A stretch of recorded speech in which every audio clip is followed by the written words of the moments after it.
नमस्कार, मैं हूं दिबांजलि मोइत्रा। हैदराबाद के सांसद असदुद्दीन ओवैसी अपनी पार्टी एआईएमआईएम के लिए कितनी मेहनत करते हैं, ये बात तो आप जानते ही हैं। बिहार से लेकर बंगाल और गुजरात तक असदुद्दीन ओवैसी बड़े ही जोर शोर से चुनाव लड़ते रहे और अभी कुछ ही दिनों पहले हुए यूपी विधानसभा चुनाव में भी ओवैसी ने 100 सीटों पर अपने उम्मीदवारों को उतारकर विरोधियों की नींद हराम कर दी थी।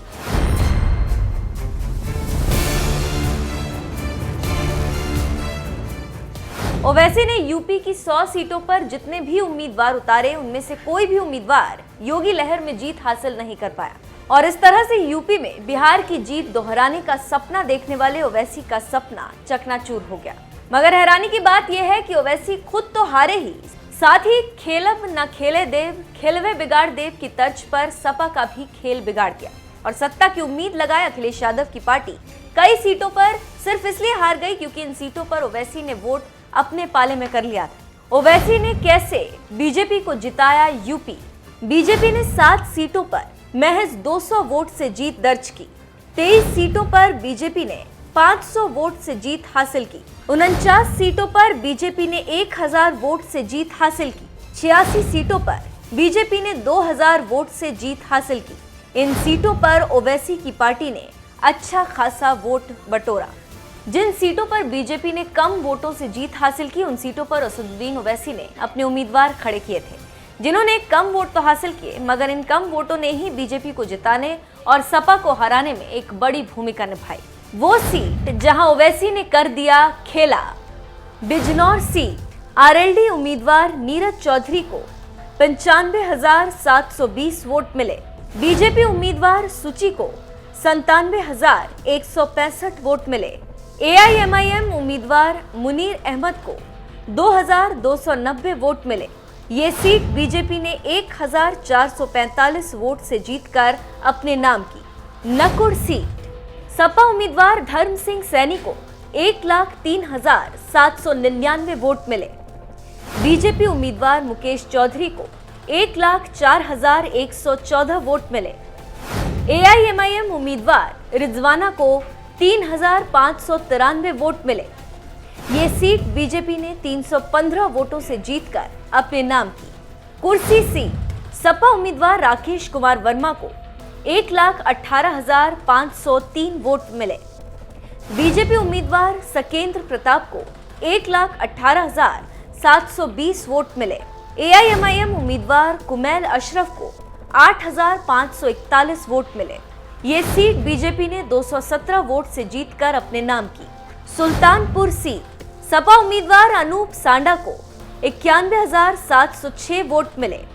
बीजेपी उम्मीदवार विनोद सिंह को 92,715 वोट मिले। एआईएमआईएम उम्मीदवार मिर्जा अकरम बेग को 5,251 वोट मिले। ये सीट बीजेपी ने 1,009 वोट से जीतकर अपने नाम की। शाहगंज सीट सपा उम्मीदवार शैलेंद्र यादव ललई को 86,514 वोट मिले। निषाद पार्टी के उम्मीदवार रमेश को 87,233 वोट मिले। एआईएमआईएम उम्मीदवार नायब अहमद खान को 8,128 वोट मिले। ये सीट एनडीए ने 719 वोट से जीतकर अपने नाम की। इन 5 सीटों के आंकड़ों को देखकर आप समझ सकते हैं कि ऐसी न जाने कितनी सीटें होंगी जहां असदुद्दीन ओवैसी की पार्टी एआईएमआईएम ने सपा को नुकसान पहुंचाया। यानी जिस तरह से ओवैसी ने बिहार चुनाव लड़कर आरजेडी को सत्ता से दूर कर दिया, उसी तरह से ओवैसी पर सपा को यूपी में सत्ता से दूर करने के आरोप लग रहे हैं। वैसे विपक्ष के इन आरोप पर आपका क्या कहना है? अपनी राय हमें कमेंट कर जरूर बताएं।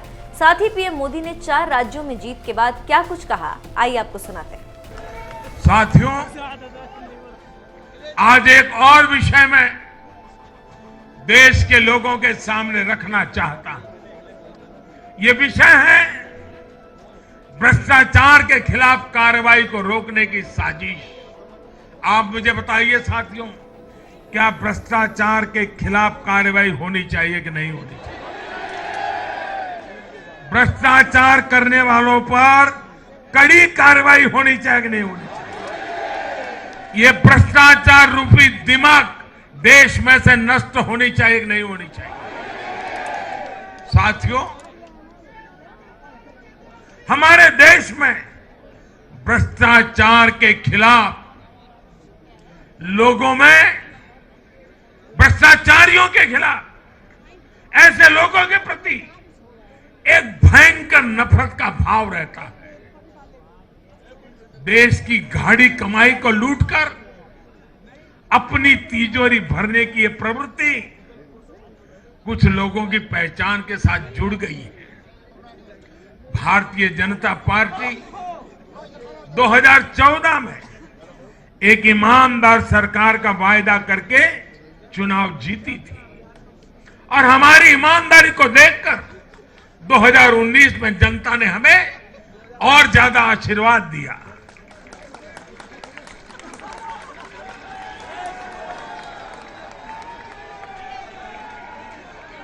और देश हमसे अपेक्षा करता है कि मोदी जी, आपकी सरकार सिर्फ प्रामाणिक रहे इतना इनफ नहीं है। आप ही हैं, आप ही की सरकार है जो भ्रष्टाचारियों को सजा कर सकती है, उन पर कठोर से कठोर कार्रवाई कर सकती है। मुझे बताइए, जनता की इस अपेक्षा को मुझे पूरा करना चाहिए कि नहीं करना चाहिए? जनता की आशा आकांक्षा के लिए सरकार ने जिम्मेवार व्यवहार करना चाहिए कि नहीं करना चाहिए?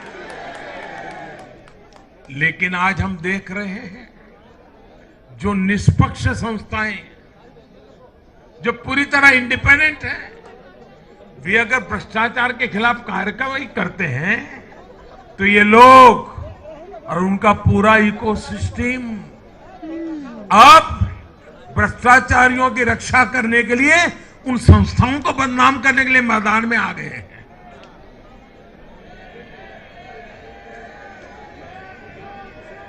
ये देश का कितना बड़ा दुर्भाग्य है कि घोटालों से घिरे लोग एकजुट होकर अब अपनी इकोसिस्टम की मदद से इन संस्थाओं पर ही दबाव बनाने लगे हैं।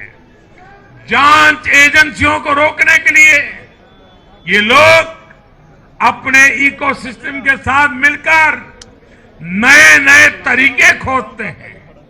इन लोगों को देश की न्यायपालिका पर भी भरोसा नहीं है।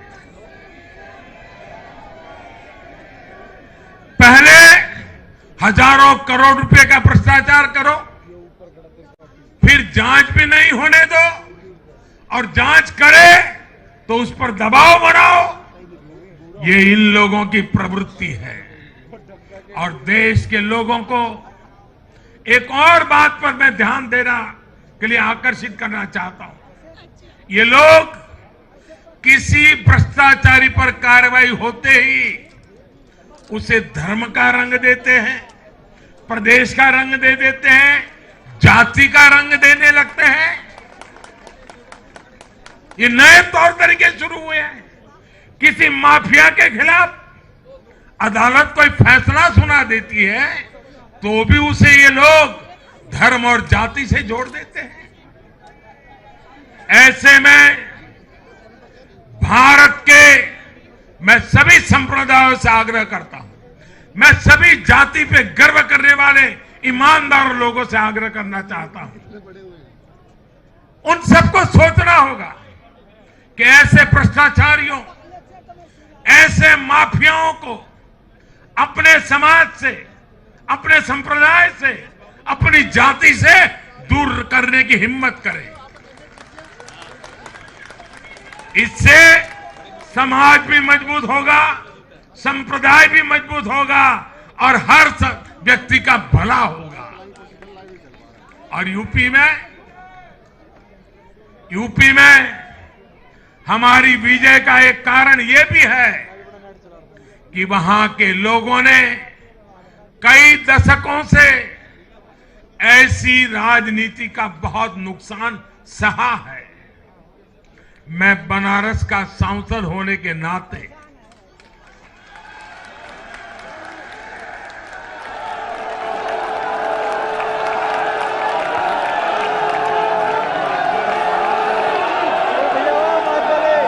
यूपी के लोगों के प्यार और आशीर्वाद ने मुझे भी यूपी वाला बना दिया।